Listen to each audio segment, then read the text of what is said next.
Hey everyone, and welcome to a new series where we're diving deep into some hard truths about the systems we often take for granted. Today, we're tackling the idea of education, often seen as the golden ticket to success, the great equalizer, the key to a brighter future. But what if I told you that the very system designed to empower us could be, unintentionally of course, setting us up for struggle, for financial instability, for a life of following, not leading. Now before you grab your pitchforks and storm the nearest school board meeting, hear me out. The phrase "school makes you broke and dumb" is obviously a huge oversimplification. It's more nuanced than that. But it's a provocative statement designed to make us think critically about how traditional education might be failing to prepare students for the complexities of the 21st century. Over the next few videos, we're going to unpack this controversial claim. We'll explore how outdated educational models might be hindering, rather than helping, our journey toward financial freedom, personal fulfillment, and genuine success. Let's get started. Let's be real. How many of you graduated high school, maybe even college, without a clue about managing money? I'm talking budgeting, investing, understanding credit scores, the terrifying world of taxes. Yeah, me too.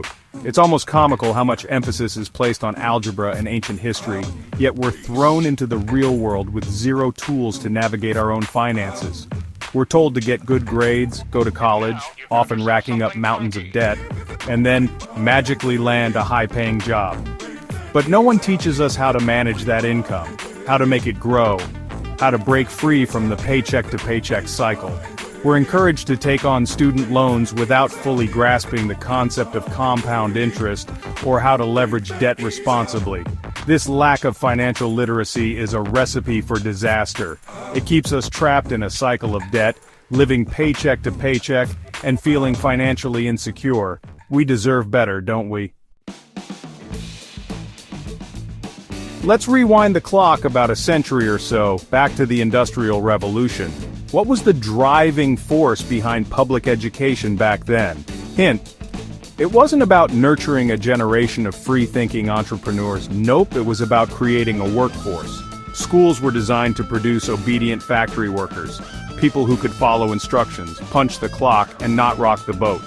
And guess what? That system hasn't changed much.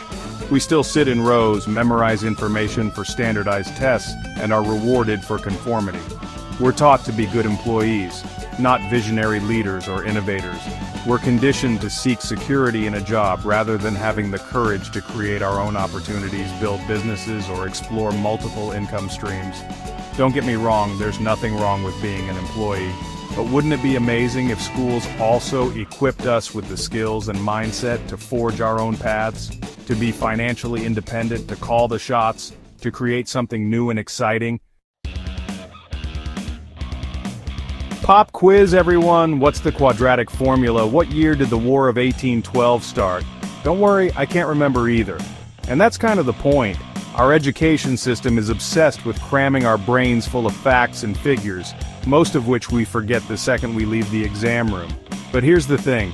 In the age of Google, we have access to almost infinite information at our fingertips. Memorizing facts is no longer as valuable as it once was. What matters now is the ability to think critically, to analyze information, to solve problems creatively, and to adapt to a rapidly changing world. But are we nurturing those skills in school? Not really.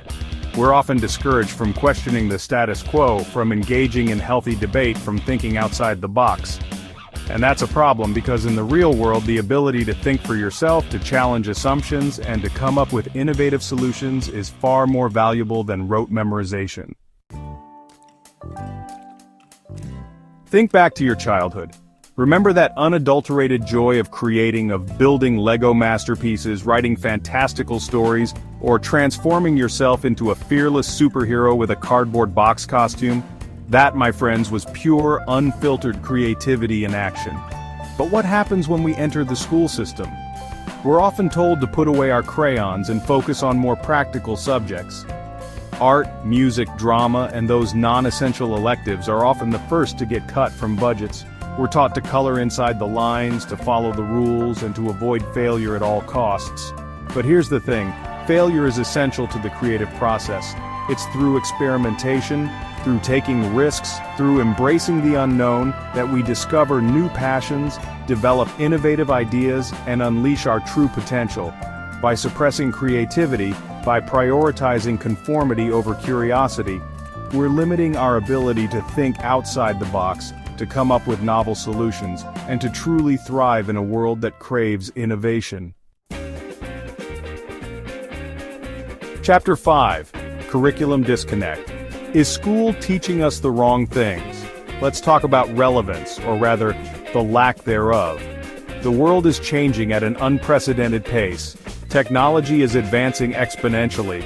Industries are being disrupted overnight, and the job market is evolving faster than ever before. So the question is, are our schools keeping up? Are we equipping students with the skills they need to navigate this rapidly changing landscape? Are we teaching them how to code, how to analyze data, how to communicate effectively, how to adapt to new technologies and industries? In many cases, the answer is a resounding no. We're still teaching the same subjects in the same way that we did decades ago. The curriculum often feels disconnected from the realities of the 21st century job market. We're churning out graduates who are ill-equipped to handle the demands of the modern workplace, let alone thrive in it. Chapter 6. The Time Trap. Why starting late can cost you big time. Think about it. We spend over a decade of our lives in the traditional school system before we can even enter the workforce full-time. That's a lot of time spent sitting in classrooms, memorizing facts and taking tests.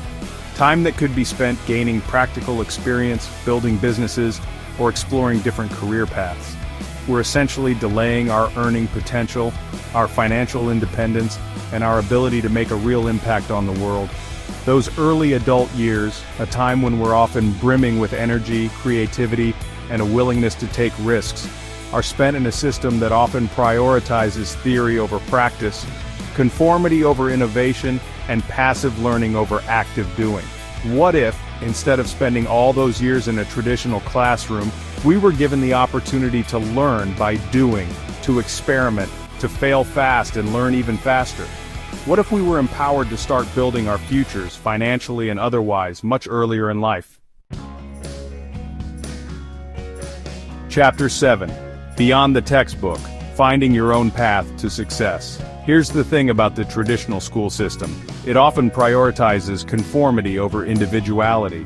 We're taught to follow the rules, to fit in, to not rock the boat. We're rewarded for giving the right answers, even if we're not entirely sure why they're right. Asking too many questions, challenging the status quo, or expressing unconventional ideas can be met with resistance. But here's the beautiful irony. The most successful people, the innovators, the change makers, the ones who truly make a dent in the universe, are often the ones who dared to question the rules, to challenge assumptions, and to forge their own paths. We need to encourage students to think critically, to question everything, to embrace their individuality, and to pursue their passions with unwavering enthusiasm. We need to empower them to become lifelong learners, to be adaptable, to be resourceful, and to never stop exploring. Outro rethinking education for a brighter future. Let's be clear. Teachers and schools are filled with passionate individuals who genuinely care about their students' well-being. But the system itself, with its outdated structure, its emphasis on standardized testing, and its disconnect from the real world, is often doing more harm than good. It's not about tearing down the entire system, it's about evolving it. It's about equipping students with the tools they need to navigate the complexities of the 21st century: financial literacy, critical thinking, creativity, adaptability, and a thirst for lifelong learning. The future belongs to those who are willing to learn, to adapt, to create, and to carve their own paths. Let's empower the next generation to be architects of their own destinies, not just cogs in a machine. Thanks for watching.